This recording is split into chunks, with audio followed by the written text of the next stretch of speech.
willing to have a discussion on some of these things, but they just happen in the middle of the night, and all of a sudden we have it, and they're just now they're talking about health care, and we're like, whoa, wait, what health care? What is it even going to look at? And they're already talking, again, go back to the blackboard, they're in bed with special interests. They're in bed with General Electric, who has the systems for health care. This is just everybody in bed together. It's the corruption. But when I think of the 10th Amendment, I think, okay, well, it'd be great if we could get closer to the people to solve corruption. But then I'm reminded of Chicago. I mean, there's a local government that has been dirty since the beginning of time. How does the 10th Amendment help us clean out the hornet's nest of corruption? Well, the 10th Amendment says essentially that important functions will all be controlled by people who are near you, people whom you know. I don't know about you, but I know my state rep. I don't know my U.S. rep. He comes to see me when it's election time and when it's not.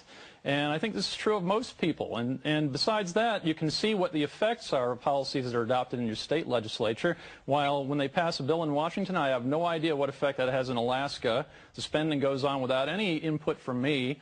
And so the bottom line is that there can be more citizen awareness, and in theory at least, and this is certainly the way it used to work when the system was closer to the one they created in the first place, there could be less corruption. There could be more citizen control of these things. And I think also another beauty of this is, you know, every 4 years we have a presidential election cycle in America, and you hear all the talking heads complain that not enough Americans vote. People aren't involved. Well, why would they be involved? It's so distant. You're only one of 300 million people, one of 100 million voters. But on the other hand, again, if the matters that were supposed to be left in your state legislature actually still were, you could get out and organize in your precinct and in your town and actually affect the way the government affects you. That's why Jefferson thought it was the best model in the world. It doesn't, you know, I think I vote every time. I try to be involved, but if, you know, it feels like after a while, you know, you call, you vote, you do it, and then you feel betrayed every time. And you're like, well, I mean, what does it make a difference? And of course, another portion of the problem we have is that in the federal system, often the federal judiciary will take control of issues that weren't supposed to be given to it and just decide them regardless what the voters want. It's you people, Judge. Wasn't me. No, he was a state judge, not the bad guys. All right. Next, we're going to take you to Montana, where there's a gun law. Wait, this really isn't about guns. How to get your state legislators to sponsor their own bill. We'll explain how this can short-circuit the system and reboot our government.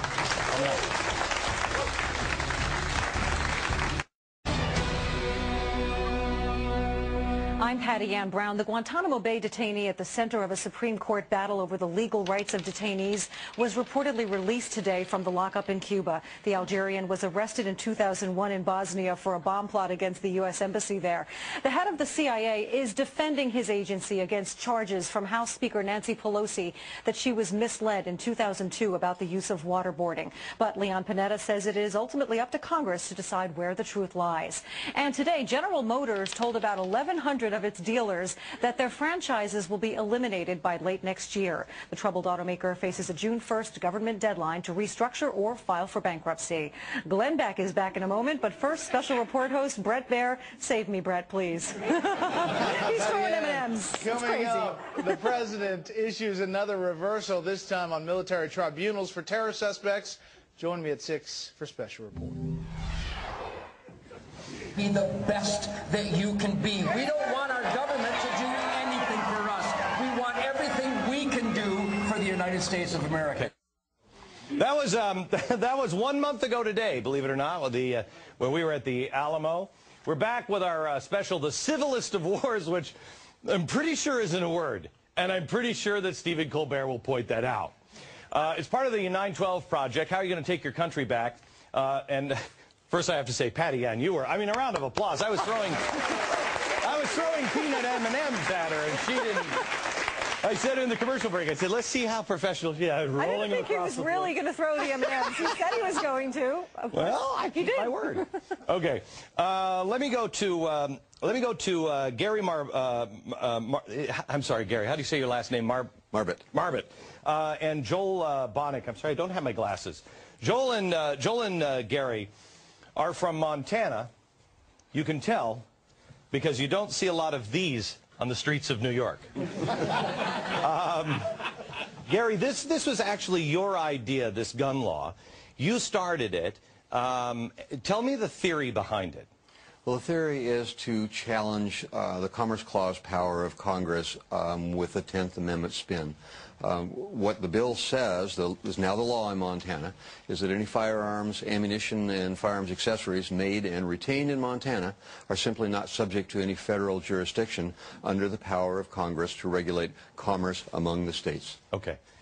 Joel, you put this in. You're a state rep. You put it in. The governor signed it. It's now law. It goes into effect October 1st? Correct. Okay. Why did you do this? Well, I believe that the purpose of government is to protect our life, liberty, and our property. And when I saw this idea, I've been aware that the federal government has been overreaching in its power for a long time. And I thought, you know, this is something that appeals to me. And I didn't go to the legislature to be a rubber stamp for more regulation. I went there to protect people's freedom. And this is a great vehicle to do that. Okay, so Gary, how does this work now? I go in and I buy. I mean, I don't have to have a federal background check on guns if this goes in? Once this begins to bear fruit, that's correct. We plan to litigate this through the courts, and we have some other strategies we're working on to effectuate this, but we all have to wait until it's resolved in the courts, I think. Okay, well, what would you guys say if I said to you, well, I think a background check, not necessarily a bad idea? You know, I don't want some guy walking in going, oh my God. I was in a gun store in Pennsylvania. And this girl, I'm not kidding you, two people walked in, some, 20-year-old dope and his girlfriend, and he's like, well, what do you want? And she said, I don't know, that one's kind of cute, the pink one, I like that one. And I just looked at the guy behind the counter, I said, don't sell them a firearm. He did. I mean, I think we should have some standards. What do you say about standards, having some kind of standard? Well, we don't have those kind of people in Montana, or at least... You know what, I've been to Montana. You're right. You're right. At least we have fewer of them than you do, and we want to set our own. We want to set our own standards. Who should be allowed to have guns, and we don't want the federal standards. We're not the same as New Jersey or California or somewhere else. And if we want to put restrictions on who can possess firearms, they should be our restrictions and fit our culture and our people. But people will say, Kevin and Judge, people will say, well, we're all part of a union. We all have to work together. Kevin, you're smiling like this doesn't have a shot in hell of working. Well, there are two levels on which you have to approach this question. One is a theoretical level. On a theoretical level, the gentlemen are exactly right that the federal government is grabbing power to regulate these things and anything else that comes to mind that it's not supposed to have. And so I applaud them. And trying to figure out a way to confront the federal government and get it to rein itself in is a good idea. On the other hand, practically, first time this matter comes into a federal court, it's tossed. Judge?